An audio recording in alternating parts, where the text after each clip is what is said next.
So hello guys, welcome back to my YouTube channel accounts with Ashu. तो आज की इस वीडियो में हम स्टार्ट करेंगे फाइनेंशियल स्टेटमेंट विद एडजस्टमेंट का प्रैक्टिकल क्वेश्चन नंबर 18। तो चलिए शुरू करते हैं।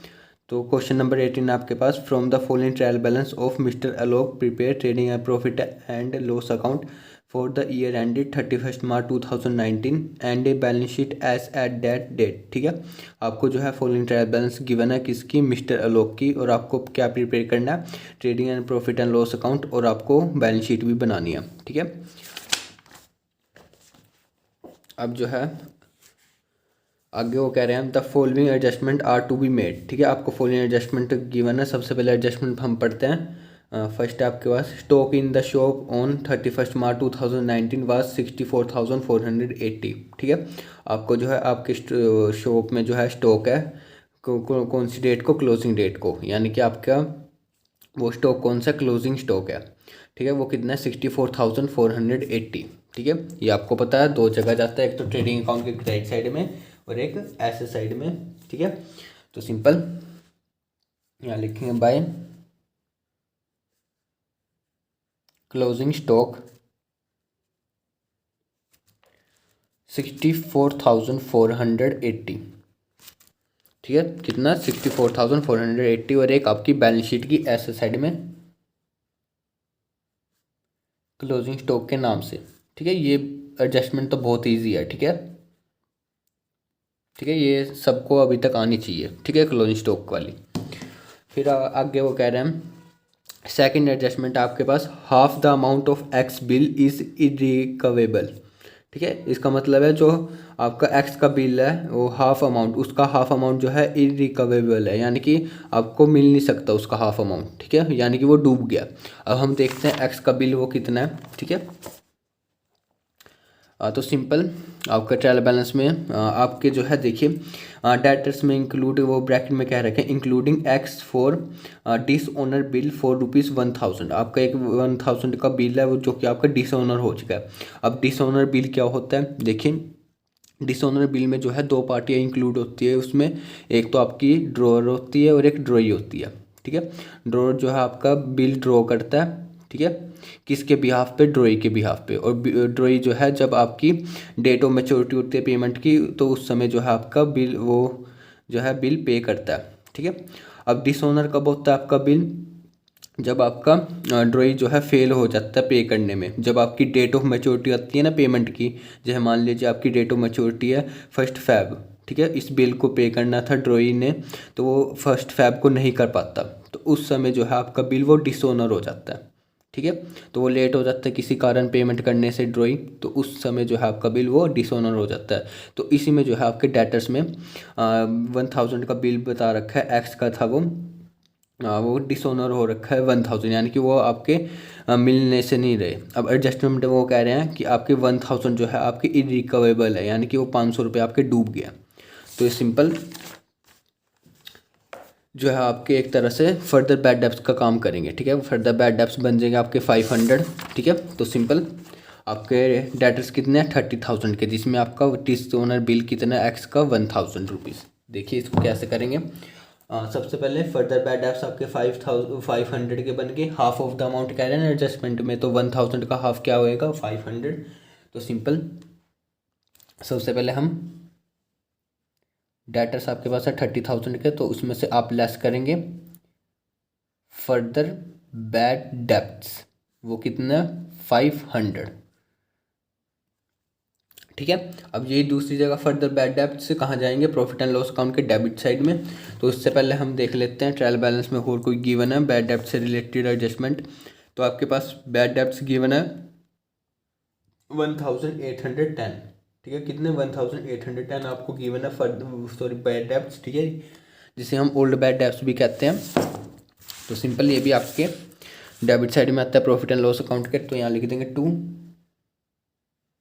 Bad debts 1,810। और अब जो है एडजस्टमेंट में और कितने हो गए फर्दर बैड डेब्ट्स 500 के, तो हम ऐड कर देंगे ऐड फर्दर बैड डेब्ट्स। ठीक है, ये आप फुल फॉर्म लिखना है फर्दर बैड डेब्ट्स। ठीक है, मैं शॉर्ट फॉर्म में लिख रहा हूँ, तो वो कितना है 500 के, तो उसमें ऐड हो जाएगा ये। ठीक है, फिर उसके बाद नेक्स्ट एडजस्टमेंट आपके पास इसी से रिलेटेड है, देखिए वो कह रहे हैं create a provision of 5% on others debtors. ठीक है, यानी कि अब जो बाकी अदर डेटर्स बचे और आप उस पर जो है आपने प्रोविज़न क्रिएट करना है 5%। इसका मतलब कि एक्स का बिल इंक्लूड नहीं है इस प्रोविज़न में। ठीक है, एक्स का बिल कितना का था 1000 का, तो उसमें से जो है आप लेस करेंगे डेटर्स में से, टोटल डेटर्स में से, तो जो बाकी बचे वो आपके अदर डेटर्स बन जाएंगे। ठीक है, तो उस पर आपको 5% कैलकुलेट करना है प्रोविज़न। तो सिंपल 30,000 के आपके टोटल थे, तो प्रोविज़न आप कैलकुलेट करते हैं वर्किंग नोट्स में। देखिए समझते हैं, देखिए वर्किंग नोट्स, यहाँ पर हम कैलकुलेट करेंगे provision for doubtful debts. Debtors आपके पास कितने के थे 30,000 के। ठीक है, इसमें से जो है आपका डिसऑनर बिल था एक्स का, वो कितना का था 1000। ठीक है, अब एडजस्टमेंट में वो कह रहे हैं कि आपने जो है 5% जो है प्रोविज़न लगाना है अदर डेटर्स पे। तो अदर डेटर का मतलब हुआ कि आपका जो है प्रोविज़न डिसऑनर वाला बिल आप हटा के, तो आपके अदर डेटर्स कितने बच जाएंगे 29,000। तो इस पे जो है आपने 5% प्रोविज़न कैलकुलेट करना है। तो 29,000 का 5% वो आपका आ जाएगा 1,450। कितना 1,450 रुपीज़ जो है आपका प्रोविज़न बन जाएगा। ठीक है, तो सिंपल प्रोविज़न भी आपका डेटर्स में से लेस होता है, तो यहाँ लिख देंगे लेस, जो कि हम न्यू प्रोविज़न भी कहते हैं, न्यू प्रोविज़न। ठीक है, या फिर आप प्रोविज़न फॉर डाउटफुल डेब्ट्स भी लिख सकते हैं। तो वो कितना है 1,450 रुपीज़। ठीक है, दोनों आपके लेस हो जाएंगे। तो दोनों लेस करेंगे डेटर्स में से, बाहर बैलेंस कितना आ जाएगा 28,050 रुपीज़। ठीक है, डेटर्स का अमाउंट आ जाएगा बाहर। ठीक है, अब यही न्यू प्रोविज़न आपका कहाँ चला जाएगा, इधर बैड डेब्ट्स में ऐड हो जाएगा। ठीक है, सबसे पहले बैड डेब्ट्स में फर्दर बैड डेब्ट्स ऐड होते हैं, फिर उसके बाद आपका न्यू प्रोविज़न बन रहा है, तो वो ऐड होएगा 1,450। ठीक है, 1,450। फिर इसके बाद जो है आपका ओल्ड प्रोविज़न लेस होएगा। ठीक है, अगर दिया हो ट्रायल बैलेंस में, तो इस क्वेश्चन में दिया हो नहीं है, तो सिंपल हम बैलेंस कर देंगे। तो तीनों चीज़ें ऐड करनी है, तो ऐड करके आपके पास आ जाएगा 3,760 रुपीज़। कितना 3,760 रुपीज़ आपका बाहर बैलेंस आ जाएगा। ठीक है, ये समझे। फिर उसके बाद फोर्थ एडजस्टमेंट है wages include ₹600 for erection of new machinery. ठीक है, आपने जो है न्यू मशीनरी पे कुछ इरेक्शन कर रहे हैं 600 का, जो कि आपकी वेजेस में इंक्लूड है। ठीक है, इरेक्शन ऑफ मशीनरी का मतलब कि आप कुछ ऐसा खर्चा कर रहे हैं मशीनरी पे जिसकी वजह से जो है आपकी मशीनरी की कॉस्ट बढ़ रही है। अब वो खर्चा क्या कौन कौन से हो सकते हैं, वो खर्चा आपके या तो फिर आपका हो सकता है एडिशनल इक्विपमेंट लगा रहे हैं आप उस पर, या फिर असेंबल कर रहे हैं मशीन को। ठीक है, तो उस समय जो है आप कुछ खर्चा कर रहे हैं 600 रुपये का, तो उसमें जो है आपकी मशीनरी की कॉस्ट बढ़ती है उससे। ठीक है, तो वो खर्चा जो है आपका वेजेस में इंक्लूड है। तो अब देखिए इस एडजस्टमेंट को कैसे करेंगे। तो सबसे पहले हम ट्रायल बैलेंस में देखेंगे आपके पास वेजेस कितनी गिवन है। तो आपके पास वेजेस गिवन है 20,485। ठीक है, तो सिंपल वेजेस आप कहाँ शो करते हैं प्रॉफिट ट्रेडिंग अकाउंट के डेबिट साइड में। तो सिंपल यहाँ आ जाएगा टू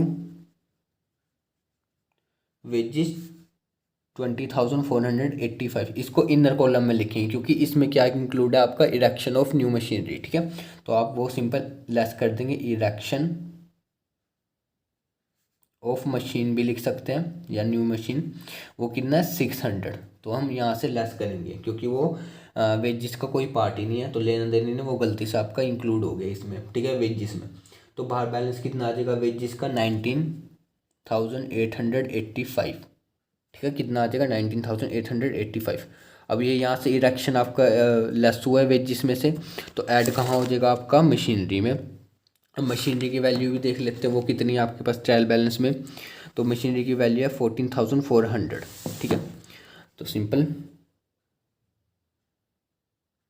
मशीनरी 14,400। अब इसमें आप ऐड करेंगे आपकी जो है कुछ ऐसा खर्चा है जो कि आपकी मशीनरी की कॉस्ट बढ़ा रहा है, तो हम ऐड कर देंगे 600। ठीक है, 14,400 प्लस 600। ठीक है, अब नेक्स्ट एडजस्टमेंट पढ़ते हैं। नेक्स्ट आपके पास फिफ्थ एडजस्टमेंट है, depreciate machinery by 5% and furniture by 10%। अब आपने जो है डेप्रिशिएशन लगाना है मशीनरी पे 5% और फर्नीचर पे 10%, ठीक है। अब मशीनरी की वैल्यू आपको पता है 14,400 प्लस ये वाली भी लेंगे 600 वाली, अभी हम करेंगे कैलकुलेट। और फर्नीचर की वैल्यू है 4,480, ठीक है। उसका 10% जो है डेप्रिसिएशन कैलकुलेट करना है। तो सबसे पहले हम वर्किंग नोट में चलेंगे, यहाँ पर हम लिखेंगे डेप्रिसिएशन ऑन मशीनरी, ठीक है। अब देखिए ट्रायल बैलेंस में आपके पास कितनी गिवन है 14,400 प्लस उस पर खर्चा कितना कर रहा है 600, टोटल अमाउंट कितना बन गया 15,000। मैंने कहा ना ये 600 आप ऐसा खर्चे कर रहे हैं जिसकी वजह से जो है आपकी मशीनरी की कॉस्ट बढ़ रही है। तो सिंपल पहले आपकी कॉस्ट कितनी थी 14,400 मशीनरी की, अब ये खर्चा ऐड कर दिया तो आपकी कॉस्ट कितनी बन गई मशीनरी की 15,000। इस पर आप जो है डेप्रिसिएशन कैलकुलेट करेंगे, ये ध्यान रखना। कई बच्चे जो है 14,400 पे ही लिख कर देते हैं कैलकुलेट डेप्रिसिएशन, तो वो गलत हो जाता है। 15,000 पे 5% आप निकाल लेंगे तो डेप्रिसिएशन कितना बन जाएगा, ये आपके पास आ जाएगा डेप्रिसिएशन 750, ठीक है। 750 रुपीज़ आ जाएगा आपका मशीनरी का डेप्रिसिएशन। तो सिंपल ऐड करेंगे इरेक्शन और लेस करेंगे डेप्रिसिएशन 750 रुपीज़, तो बाहर बैलेंस कितना आ जाएगा आपके पास 14,250, ठीक है। वो कितना आ जाएगा मशीनरी का 14,250 रुपीज़, ठीक है। अब ऐसे जो है आप डेप्रिसिएशन निकाल लेंगे फर्नीचर पे, डेप्रिसिएशन ऑन फर्नीचर की वैल्यू कितनी है 4,480 रुपीज़, इस पे 10% निकालना है। तो सिंपल 10% कैलकुलेट करेंगे डेप्रिसिएशन, तो कितना आ जाएगा 448 डेप्रिसिएशन आ जाएगा आपके पास, ठीक है फर्नीचर का। तो सिंपल फर्नीचर भी आपकी एक एसेट है, तो यहाँ लिख देंगे फर्नीचर 4,480 रुपीज़ लेस करेंगे डेप्रिसिएशन 448, ठीक है। 4,480 में से लेस करेंगे 448, तो बाहर बैलेंस कितना आ जाएगा 4,032, ठीक है फर्नीचर का आ जाएगा, ठीक है। फिर आपके पास लास्ट एडजस्टमेंट है, commission includes ₹300 being commission receive in advance, ठीक है।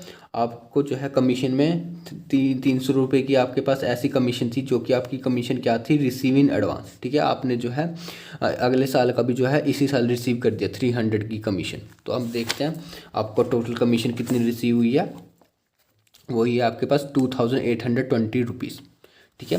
तो सिंपल ये आपका कहाँ एडजस्ट हो गया, सबसे पहले हम कहाँ दिखाते हैं प्रॉफिट एंड लॉस अकाउंट के क्रेडिट साइड में, यहाँ पर आ जाएगा बाय कमीशन रिसीव 2,820 रुपीज़, ठीक है। अब इसमें 300 रुपये की ऐसी कमीशन है जो कि आपको एडवांस में मिली हुई है, ठीक है, रिसीव इन एडवांस में हो रखी है। तो आप सिंपल लेस करते हैं कमीशन रिसीव्ड इन एडवांस, ठीक है, वो कितनी है 300 रुपीज़, ठीक है। 300 रुपये यानी कि अगले साल की कमीशन आपको 300 रुपये की इसी साल मिलेगी। तो सिंपल हम इस साल क्यों दिखाई अकाउंट में, ठीक है, तो सिंपल हम लेस कर देंगे। तो बाहर बैलेंस कितना आ जाएगा 2,520 रुपीज़, ठीक है। आपको एक्चुअल में कितनी रिसीव हुई है इस साल की कमीशन 2,520 रुपीज़, ठीक है। अब दूसरी जगह कहाँ दिखाएंगे रिसीव इन एडवांस, एक ये आपका आ जाएगा लायबिलिटी साइड, ठीक है। कमीशन रिसीव्ड इन एडवांस के नाम से कितनी 300 रुपीज़, ठीक है। फिर उसके बाद सारी एडजस्टमेंट आपकी रिकॉर्ड होगी, ठीक है। अब सिंपल हम क्वेश्चन करेंगे। तो सबसे पहले आपको डेबिट बैलेंस से स्टार्ट करते हैं। ड्राइंग्स का बैलेंस गिवन है 5,275, तो सिंपल ये लेस होती है आपकी किस में कैपिटल में से लेस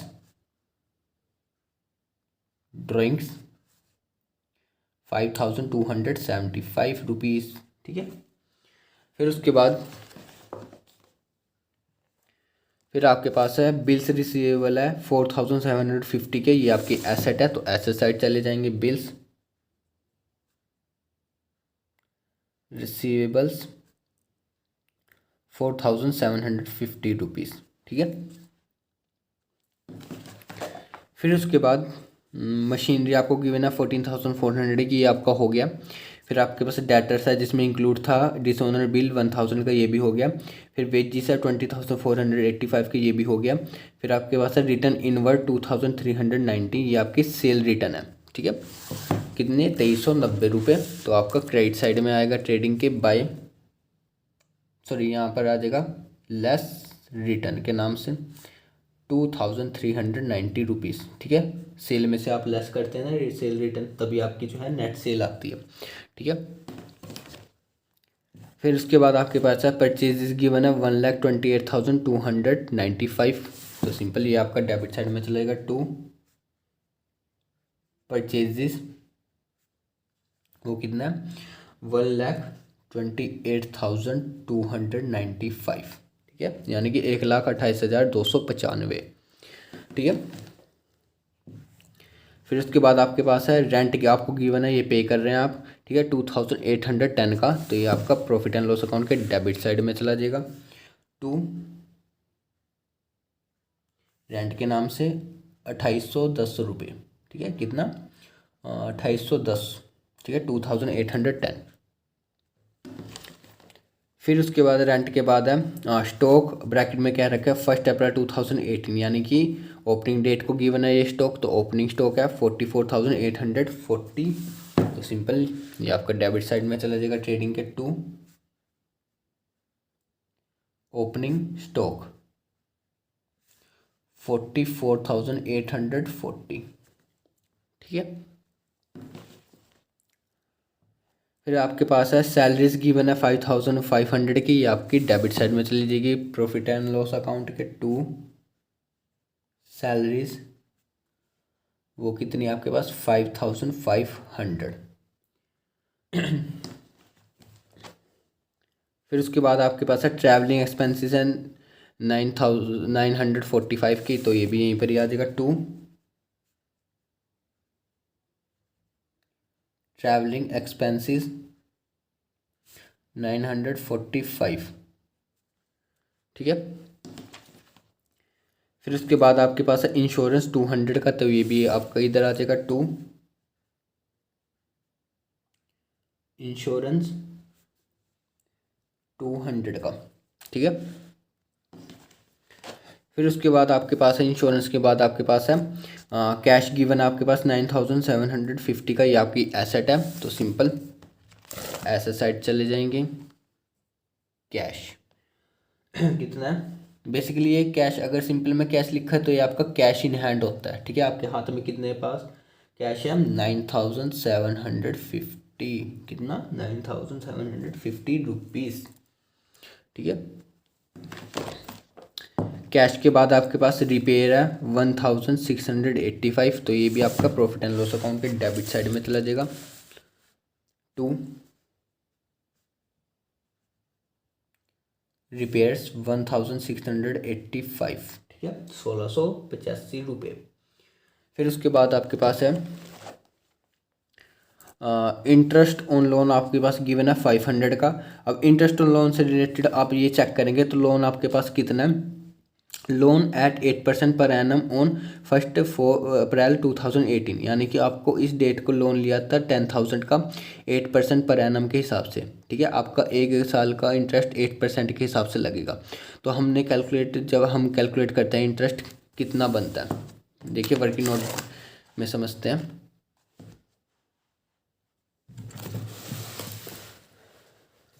देखिए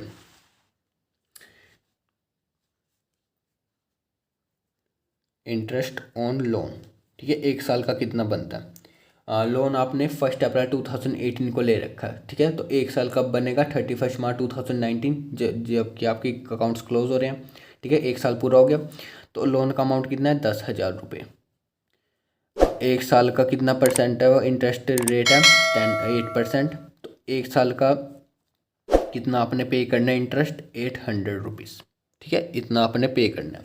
अब क्वेश्चन में आपने कितना के पे कर रखा है एक्चुअल में, ट्रायल बैलेंस में इंटरेस्ट ऑन लोन 500, पर आपने तो पे करना था 800 का, तो बाकी का 500 आपने पे कर रखा है इसमें से, तो बाकी का आपका 300 अभी रहता है, तो वो आपका क्या बन जाएगा, आउटस्टैंडिंग। ठीक है, समझ आई, 300 आपका इंटरेस्ट ऑन लोन आउटस्टैंडिंग रह जाएगा।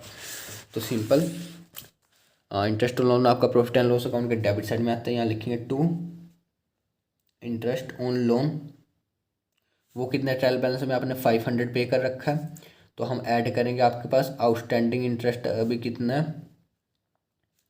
300 का, तो सिंपल आपका 800 बाहर आ जाएगा। ठीक है, समझे कि पूरे साल का 800 रुपये बनता है, उसमें से आपने 500 रुपये पे कर रखा है इस साल। ठीक है, बाकी इस साल अभी पेंडिंग कितना रहता है, यानी कि आउटस्टैंडिंग कितना रहता है 300, तो आउटस्टैंडिंग इंटरेस्ट के नाम से इसी में ऐड कर देंगे, तो आपका टोटल आ जाएगा 800। अब यही आउटस्टैंडिंग इंटरेस्ट कहाँ दिखा देंगे आप, या तो चाहे आप लोन में ऐड कर दीजिए। ठीक है, अब लोन में हम ऐड कर लेते हैं, लोन भी आपकी लेबिलिटी है, तो सिंपल लोन आपकी 10,000 की है। अब इसमें हम ऐड करेंगे आउटस्टैंडिंग इंटरेस्ट। ठीक है, जो कि अभी अभी तक आपने पे नहीं करा, वो आपका कितना है 300, तो बाहर बैलेंस कितना आ जाएगा 10,300 रुपीज़। ठीक है, समझे, लोन में ही आप ऐड कर देंगे। ठीक है, फिर उसके बाद है इंटरेस्ट ऑन लोन के बाद है डिस्काउंट अलाउड 2,435 का, तो ये भी आपका डेबिट साइड में चला जाएगा प्रॉफिट एंड लॉस अकाउंट के, टू डिस्काउंट अलाउड 2,435। ठीक है, फिर उसके बाद है बैड डेप्स 1,810 के, ये हो गया आपके पास। फर्नीचर 4,480 का, ये भी आपका हो गया। फिर उसके बाद क्रेडिट बैलेंस की बात करते हैं, कैपिटल आपके पास गिवन है 59,700 का, तो सिंपल ये आपका लायबिलिटी साइड आ जाएगा, कैपिटल 59,700। फिर उसके बाद लोन आपका चला गया लायबिलिटी साइड। फिर कमीशन रिसीव 2,820 का, ये आपका हो गया। ठीक है, जिसमें आपका कमीशन रिसीव इन एडवांस था। फिर है क्रेडिटर्स 29,850 के, तो ये भी आपका इधर आ जाएगा, क्रेडिटर्स 29,815। ठीक है, फिर उसके बाद आपके पास है लास्ट है आपके पास सेल्स गिवन है 1,78,215। सिंपल ये आपका क्रेडिट साइड चला जाएगा ट्रेडिंग के, बाय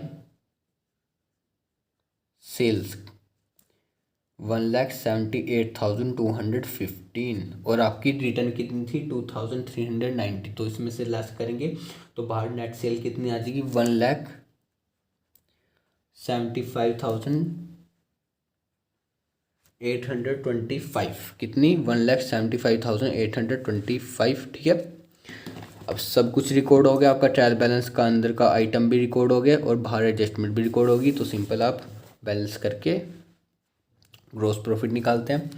तो सबसे पहले हम यहाँ करेंगे क्रेडिट साइड का, तो 1,75,825 प्लस 64,480, आपके पास टोटल कितना आ जाएगा 2,40,305, कितना 2,40,305। अब इन दोनों इसमें से ये डेबिट वाले बैलेंस लेस करेंगे, तो आपके पास क्या आ जाएगा, टू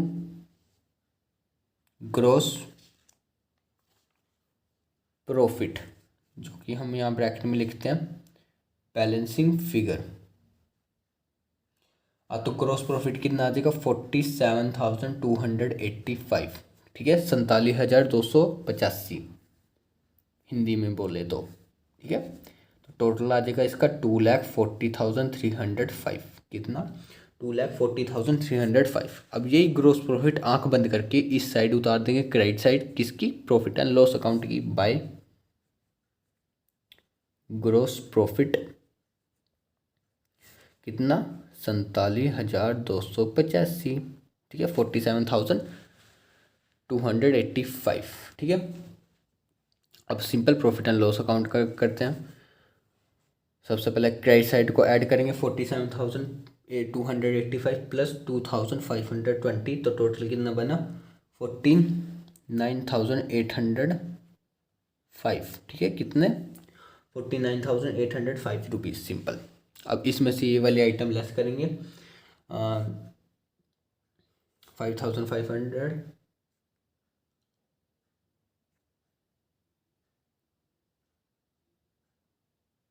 ठीक है।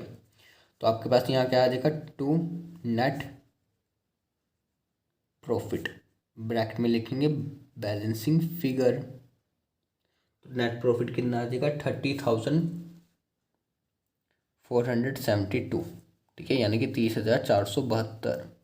हिंदी में बोले तो 30,472 नेट प्रॉफिट आ गया। तो टोटल आ जाएगा 49,805 रुपीज़। ठीक है, अब यही नेट प्रॉफिट कहाँ ऐड होएगा आपका, कैपिटल में। तो सिंपल आंख बंद करके कर देंगे, ऐड नेट प्रॉफिट से 30,472। ठीक है, अब इसमें से आपकी ड्राइंग्स लेस होएगी, तो बाहर बैलेंस कितना आ जाएगा कैपिटल का, तो ये आपके पास आ जाएगा 84,897। ठीक है, 84,900, सॉरी 9 कह रहा हूँ मैं, 84,897। ठीक है, कितना 84,897। अब लायबिलिटी साइड का टोटल कर देंगे, तो इसका टोटल आपका आ रहा है, तो इसका टोटल आ गया 1,25,312, 1,25,312। ठीक है, वैसे एसेट साइड का कर देंगे, तो एसेट साइड का भी यही आना चाहिए 1,25,312। ठीक है, यानी कि 1,25,312 रुपये। तो आपकी एसेट साइड और सॉरी लायबिलिटी साइड और एसेट साइड आपकी दोनों मैच हो रही है, तो आपका क्वेश्चन पूरा सही है। ठीक है, आपको जो है पेपर में प्रॉपर वर्किंग नोट बनाने पड़ेंगे, तभी जो है आपको फुल मार्क्स मिलेंगे। ठीक है, फाइनल अकाउंट जब भी आप बनाएंगे तो वर्किंग नोट आप जरूर बनाएंगे। एक तो आपके डेप्रिसिएशन वाले चैप्टर में वर्किंग नोट मैनर रखते हैं। ठीक है, और एक आपके फाइनेंशियल स्टेटमेंट विद एडजस्टमेंट में, तभी जो है आपको पूरे प्रॉपर मार्क्स मिलेंगे। ठीक है, तो ये था आपका प्रैक्टिकल क्वेश्चन नंबर सिंपल 18। अगर आपको प्रैक्टिकल क्वेश्चन नंबर 17 का बी पार्ट चाहिए तो लिंक इन डिस्क्रिप्शन। अगर आपको वीडियो अच्छी लगी तो do like and subscribe my channel. Thanks for watching.